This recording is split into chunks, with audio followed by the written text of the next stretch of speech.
vidéo. Alors aujourd'hui on se retrouve pour une nouvelle vidéo sur l'histoire de France. On se souvient la dernière fois on avait fait déjà 2 épisodes sur les Gaulois et sur les Gallo-Romains, la fin de l'Antiquité. Et puisque la dernière chose dont nous avons parlé c'est la fin de l'Antiquité, eh bien nous allons commencer le Moyen-Âge. Alors, dans ce chapitre, dans cet épisode, il y aura 3 chapitres. Alors je sais, c'est moins que d'habitude, mais ils sont chargés. Le chapitre 1, ce sera Clovis. Le chapitre 2, ce sera les aventures de Clovis. Et le chapitre 3, ce sera les fils de Clovis, partie 1. Oui, vu que dans le prochain épisode, ça continuera les fils de Clovis, vu qu'il y en a un, il a régné pendant à peu près 40 ans, donc c'est beaucoup, Donc, d'abord, avant de commencer, nous allons faire un petit résumé des chapitres précédents. Alors, dans l'épisode 1, on avait parlé des Gaulois, de leur mode de vie, de leur divinité, et surtout de la guerre des Gaules, quand Jules César a conquis la Gaule et l'a transformée, il l'a fait devenir romaine. Et puis, dans l'épisode 2, nous avons parlé de la Gaule romaine, la transformation de la Gaule gauloise en Gaule romaine, de l'histoire des Gallo-Romains, de -12 avec la construction de l'hôtel des 3 Gaules en -12, jusqu'à 406 aux premières invasions barbares.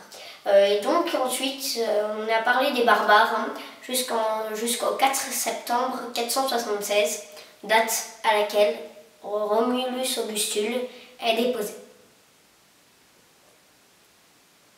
Passons maintenant au chapitre 1. Alors, en 476, comme je viens de le dire il n'y a même pas une minute, Romulus Augustule est déposé par Odoacre, un chef des peuples barbares qui se sont installés dans la Gaule. Cet événement s'est passé le 4 septembre et ceci marque la fin de l'Empire romain d'Occident, mais pas seulement, il marque aussi la fin de l'Antiquité, et donc le Moyen-Âge va commencer. Maintenant, nous allons plutôt nous intéresser à un petit peuple barbare, le peuple franc, qui est installé en Belgique, dont leur capitale est Tournai. Le chef de cette tribu s'appelle Childéric Ier. Il s'agit du père du fameux Clovis, dont nous allons parler juste après. Clovis est né en 466, quelques années avant la mort de son père, puisque Childéric Ier va mourir en 481. Donc en 481, Clovis va monter sur le trône, et alors qu'il n'a que 15 ou 16 ans environ. Donc il n'était même pas encore majeur, il n'était même pas encore 18 ans. Clovis, ça va être un roi très important, puisque ce sera le premier roi chrétien de toute l'Europe, mais le premier roi d'une longue dynastie qui va vraiment régner jusqu'en 639, date à laquelle Dagobert Ier meurt. Mais après, les rois francs, ou les rois mérovingiens, puisque c'est Clovis qui a fondé les Mérovingiens, la dynastie mérovingienne, eh bien, ils seront sous la tutelle des maires du palais, comme Pépin de Herstal ou Charles Martel.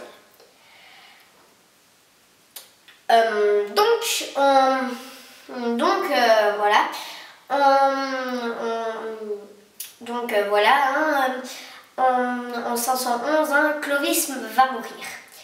Et En 511, Clovis va mourir, oui. Alors, son fils Thierry va hériter du royaume de Reims. Clodomir, le deuxième fils, va hériter du royaume d'Orléans. Childebert, le royaume de Paris. Et Clotaire, le royaume de Soissons. Oui, alors, ça fait beaucoup, hein, surtout que le royaume de Clovis, il était quand même assez grand pour l'époque. Il s'étendait du Rhin jusqu'à l'Atlantique et de la Manche jusqu'aux Pyrénées, mais il n'était pas encore tout à fait la forme de la France. Et puis donc voilà, ça c'était ses 4 fils. Il y avait Thierry, Clodomir, Childebert et Clotaire qui vont se partager le royaume en 4.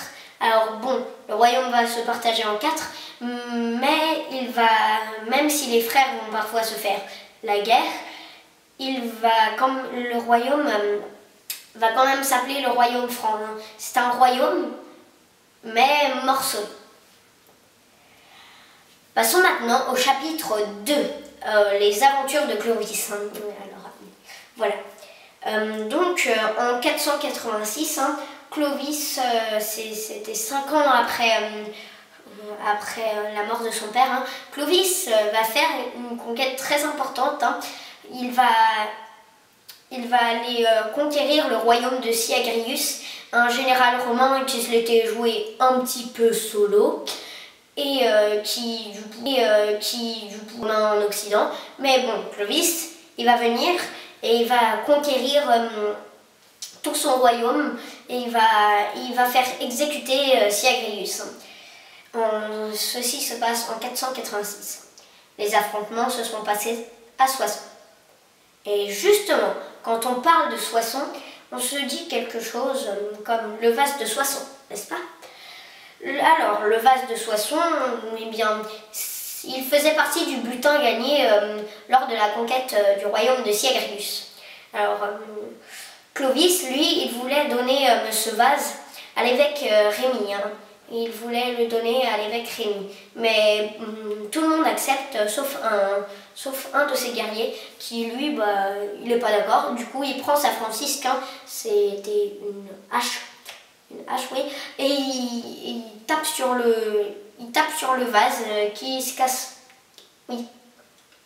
Alors Clovis, il n'est pas content, mais il ne fait rien. Il va quand même remettre le vase à l'évêque et 1 an plus tard, il va recroiser ce soldat et puis il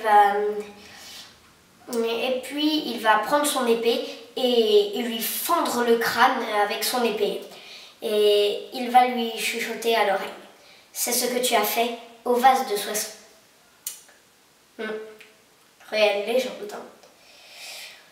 Nous allons passer maintenant à l'année 496, 10 ans plus tard, à la bataille de Tolbiac. Il faut savoir qu'entre-temps, Clovis s'était marié avec une princesse burgonde, Clotilde, et donc, eh bien, Clotilde, elle, est chrétienne, alors que Clovis, lui, il est païen, c'est-à-dire qu'il n'a pas de Dieu. Donc Clovis, il va épouser Clotilde et Clotilde va lui demander d'adopter la religion chrétienne, mais il va tout d'abord refuser. Il devrait trouver une bonne raison pour se convertir, sachant qu'il renoncerait à la religion de ses ancêtres. La religion de ses ancêtres.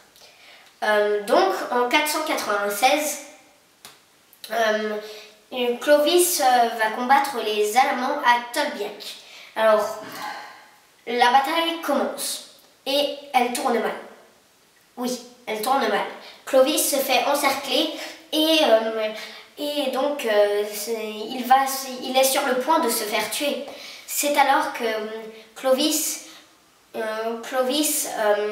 prie aux dieux de Clotilde, les dieux de sa femme, et il leur promet que s'il lui fait gagner cette bataille, il adopterait le christianisme. Et puis donc il est là, encerclé, et coup théâtre, un coup de théâtre. Le chef se fait tuer, et puis les Allemands ont peur et prennent fuite. Alors Clovis a gagné la bataille et est content, et il va tenir sa promesse. Le 25 décembre 493, il va se faire sacrer par l'évêque Rémy de Reims et avec 3000 de ses guerriers à Reims, dans la cathédrale de Reims. Cet événement est très très important car c'est le premier roi chrétien d'Occident. Ensuite, allons un petit peu plus tard, en 508. Alors, Clovis va continuer les conquêtes et aura finalement un royaume immense, presque la France, mais pas encore les frontières exactes. En 508, il va participer à la bataille de Vouillé contre le roi Alaric II. Il va rencontrer son armée Alaric II va rencontrer l'armée de Clovis dans une plaine. Et puis, cette bataille sera une très bonne victoire pour Clovis, qui tue Alaric II en combat singulier, donc de ses propres mains. Donc c'est une très très bonne victoire. Le temps passe, et Clovis a un très grand royaume. Malheureusement, tout a une fin. Le 27 novembre 511, Clovis meurt. Il se fait enterrer à Paris sur la tombe de Sainte Geneviève, dont j'avais parlé dans la vidéo d'avant, qui avait repoussé les 1. Mais sa tombe a été construite sur celle de Sainte Geneviève. Mais aujourd'hui, on peut également voir sa tombe à la basilique Saint-Denis, qui a été commandée par un roi un petit peu plus tard, mais ça on n'en parlera pas vraiment aujourd'hui. Donc le 27 novembre 511, le royaume va être partagé. Alors comme je l'ai dit, Thierry va hériter du royaume de Reims, Clodomir du royaume d'Orléans, Childebert du royaume de Paris, donc la capitale, puisqu'avant la capitale c'était Tournai, et Clotaire du royaume de Soissons, donc l'ancien royaume de Siegrius. Et donc voilà. Passons maintenant au chapitre 3. Alors c'est les fils de Clovis, partie 1, puisque je vous ai dit avant, puisque en fait la vidéo va bientôt se terminer, je n'aurai pas le temps de raconter toute leur longue vie, donc il y aura la partie 2 au début de l'épisode suivant. Oui, au début de l'épisode suivant. Alors, les 4 frères, au début ils vont s'allier pour...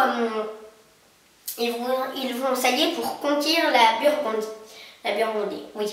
Alors, en 523, les Francs connaissent une victoire. En 524, c'est une défaite. Clodomir est tué. C'est le frère qui avait hérité du royaume d'Orléans. Et puis, on brandit sa tête au bout d'une lance. Pas très sympa. Donc, voilà. Alors, selon la loi salique, loi que Clovis avait publiée, le royaume devait être partagé entre les 3 fils de Clodomir. Mais bon, le royaume il était déjà tellement petit que si on le morcelait encore une fois en 3, ça deviendrait minuscule. Ça deviendrait minuscule. Mais bon, les autres frères, Clotaire, Childebert et Thierry, ne l'entendent pas trop de cette oreille. Ils vont se tourner vers l'ancienne reine, leur mère, Clotilde. Alors, donc Clotilde, elle est dans son palais et puis elle voit arriver un homme qui, dans une main, tient des ciseaux et dans l'autre, une épée. Il lui explique ce qu'il vient faire là. Alors, en fait, les fils de Clovis voulaient demander à leur mère soit de tuer les fils,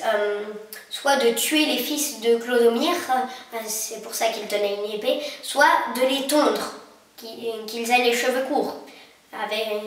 Voilà pourquoi il avait des ciseaux dans l'autre main. Mais bon, nous, à cette époque, on aurait tous choisi de se faire tondre. Mais à l'époque, on ne le voyait pas trop de cette manière. Vu que quand tu avais les cheveux longs jusqu'ici, jusqu'au cou au moins, tu avais du pouvoir, donc tu avais le droit de régner. En revanche, si tu étais tondu à ras, tu n'avais plus du tout de pouvoir. Et ça, Clotilde, elle voulait pas trop, vu qu'après, ça aurait déclenché des conflits familiales, des guerres fratricides. Et donc, ça, elle voulait pas trop. Donc, elle a malheureusement répondu de tuer les fils de Clodimir. Alors, Clodimir, elle en avait 3 des fils. Et donc, Clotaire et ses frères, ils vont réussir à tuer 2 des fils, mais bon, ils n'ont pas eu le temps de tuer le 3e. Le 3e, il a réussi à s'enfuir et il va renoncer au pouvoir, il va se couper les cheveux, aller dans un monastère et finir sa vie religieusement. Plus tard, il sera même un saint. Passons maintenant un petit peu plus tard, en 531. Alors, Thierry, c'est l'un des frères de Clodomir qui est mort en 524. C'est aussi le frère de Clotaire et de Childebert. Alors, Thierry, lui, il va vouloir conquérir la Thuringe. Alors, il va réussir à conquérir, il va battre Hermanfred, le roi de la Thuringe, et donc la Thuringe va se faire conquérir et annexer au royaume des Francs. Donc le royaume des Francs va être plus grand.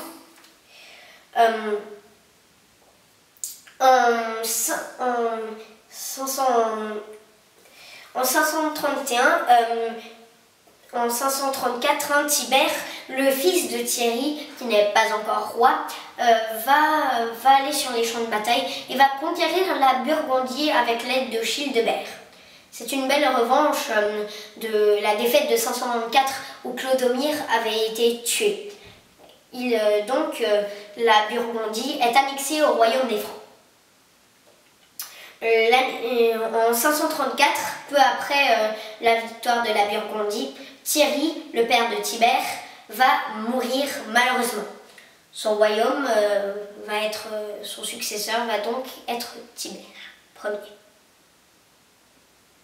Et voilà, c'est la fin du chapitre 3, les fils de Clovis, partie 1. Et c'est aussi la fin de cette vidéo. Alors, donc je vous dis au revoir. Et donc à une prochaine vidéo, je pense dans pas très longtemps, pour la suite de l'histoire de France.